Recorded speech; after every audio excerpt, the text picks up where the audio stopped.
असेल, धाकटा कितपत कम्फर्टेबल असेल असं म्हणते. दुसरी साडी जरा फिरता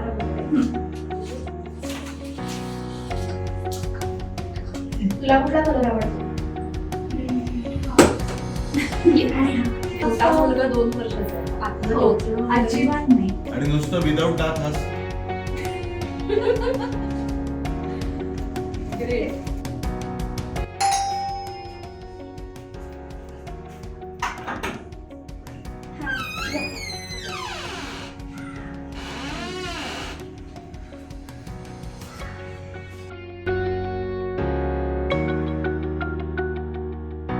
काय बघायचं होतं तुम्हाला? ह्याची मुलं ठरवली आहे. तर त्याच्यासाठी काय ऑप्शन्स बघता येतील किंवा वेबसाईटवरती काही गोष्टी बघितल्या होत्या. बसा रे.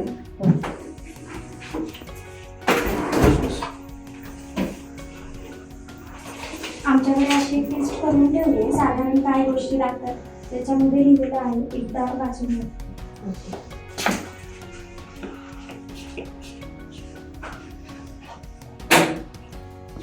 राघवची मुंज आहे मार्चमध्ये.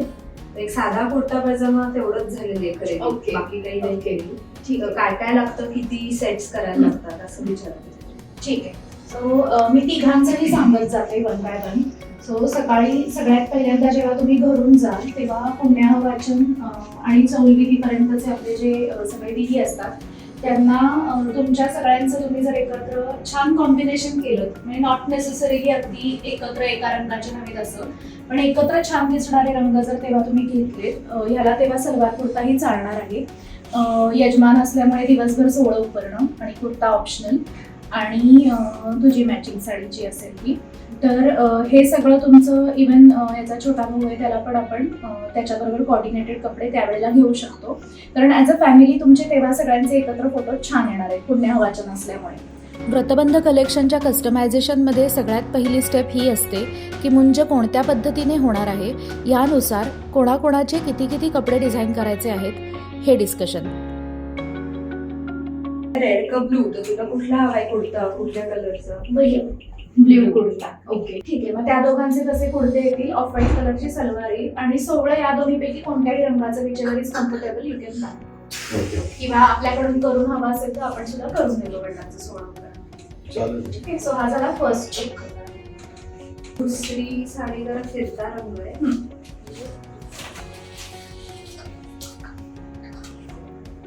ओके, थोडा मोरपंखी आणि अंजिरी असा फिरता आहे. तो हा मातृभोजन आणि मुहूर्ताच्या वेळेला ही साडी असणार आहे. ओके, सो आता ह्या दोन साड्या एकत्र जर आपण पाहिल्या ना, आणि जर सोहळं चेंज करायचं नसेल, एकाच सोहळ्यावरती पूर्ण सगळे विधी करायचे असतील तर तुम्ही स्कारलेट रेड घेतला तर दोन्हीला मॅच होऊन जाईल. मला वाटतं की रेड कलरचं सोळं उपरणं. रेड मधलीच एक छान शेड या दोन्हीवरती चेरी रेड, स्कारलेट रेड अशी आपण एखादी बघू. या दोन्हीवरती पण छान दिसेल. म्हणजे सोहळ्यामध्ये बदलायची गरज नाही राहणार. राजस कितपत कम्फर्टेबल असेल, धाकटा कितपत कम्फर्टेबल असेल असं म्हणते. तर त्याच्यात काय तुम्हाला- त्याच्यासाठी आपण काय करूयात, मिनिमल वापरू. पैठणीचा फक्त एलिमेंट वापरू. म्हणजे याच्यासाठी जर आपण जॅकेट करत असू किंवा अख्खा कुर्ता पैठणीमध्ये करत असू तर राजसला आपण थोडंसं फक्त फॉल्स जॅकेट म्हणा किंवा फक्त कॉलर आणि प्लॅकेट पैठणीच्या फॅब्रिकची असं काहीतरी करू. मुंज किंवा व्रतबंध सोहळ्यासाठी जेव्हा आपण बटूचे सगळे लुक्स फायनल करत असतो तेव्हा आपण हे लक्षात घेतो की कोणत्या वेळेला घातलेला ड्रेस जास्तीत जास्त मिरवला जाणार आहे, कोणत्या ड्रेसवर जास्तीत जास्त फोटो येणार आहेत, कोणत्या वेळेला खूप सुंदर फोटोज येणार आहेत, बटूचे आवडते रंग कोणते आहेत आणि बटूचं वय किती आहे, सीझन कोणता आहे, या सगळ्या गोष्टी लक्षात घेऊन त्यानुसार आपण बटू किती वेळेला कपडे चेंज करू शकेल हेही लक्षात घेतो. बटू जर फार लहान असेल तर आपण त्याला खूप चेंजेस सजेस्ट करत नाही. हे सगळे विषय लक्षात घेऊन आपण किती कपडे डिझाईन करायचे आहेत हा आकडा एकदा ठरवून घेतो आणि रफली त्याचे काय काय पॅटर्न्स असतील हेही आपण ठरवून घेतो. साधारण फॅब्रिक्स आपण थोडीफार साड्यांबरोबर मॅच होतील अशी काढली आहेत आता. तर तुला कुठला कलर आवडतो?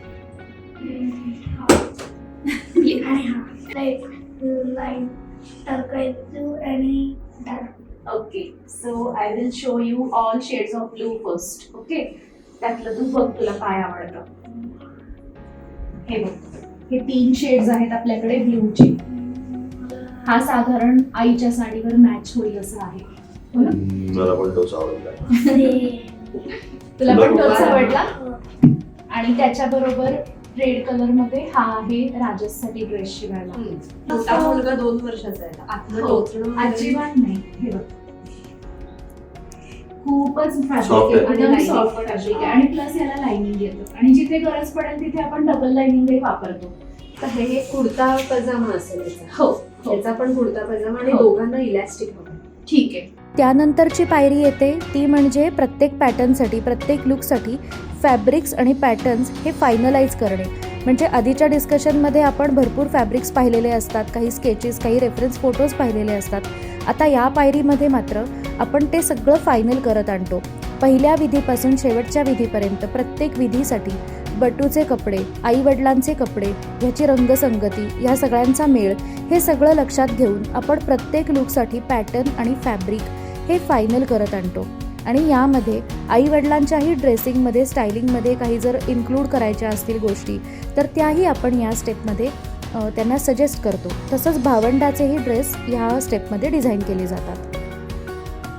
माझं असं हे होतं की ती याची गांधी टोपी असते तशी. पहिल्या याला टोपी करायची असते. हा, तर ती ह्याच्यावरती गोल्डन Golden वगैरे दिसेल. दिसेल. सिम्पल आहे ना, ती चांगली दिसेल. ह्याला मॅचिंग करायची नाही गरज.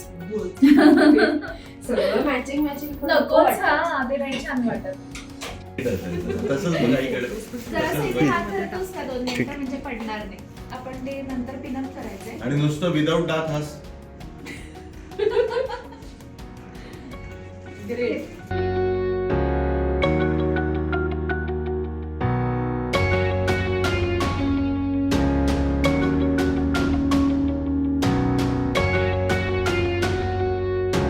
राघव कुलकर्णी, त्याचे बाबा आणि धाकटा भाऊ तिघांचंही आपल्याला करायचंय.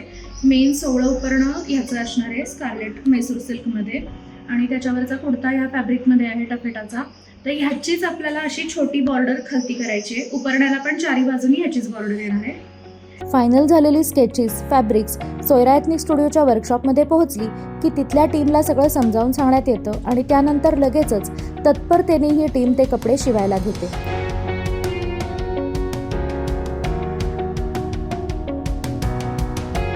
शिवून तयार झालेले कपडे परत एकदा स्टुडिओत येतात. तिथे त्यांचं फिनिशिंग, आयर्निंग हे सगळं होऊन क्लायंटला ट्रायलसाठी बोलवण्यात येतं. त्यामध्ये जर काही आपल्याला फिटिंगमध्ये चेंजेस करायचे ठरले तर ते लवकरात लवकर करून घेऊन आपण हे सगळे कपडे अतिशय छान पद्धतीने पॅक करून क्लायंटला वेळेत पुरवतो.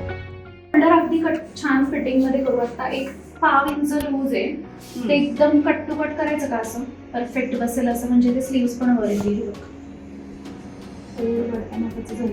असं केलं की एकदम स्लीव्स पण व्यवस्थित होती. ये इकडे अशा समोर. हे बघ,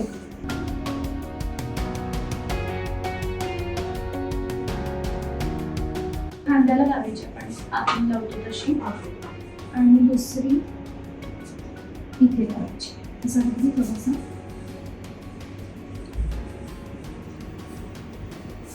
दुसरी इथे लावायची आतून लावून टाकायची. म्हणजे हे दोन्ही असंच राहतं. त्याला पण तसंच करूया. एवढंच ठेवा, एवढं थोडं ना, एवढंच करायचं. पाव इंच तो मस्त दिसेल.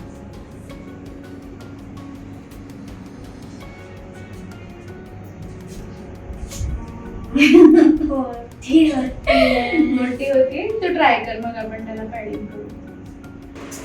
सगळ्यात लंगडी घालून बघतोयस का तू? पुढे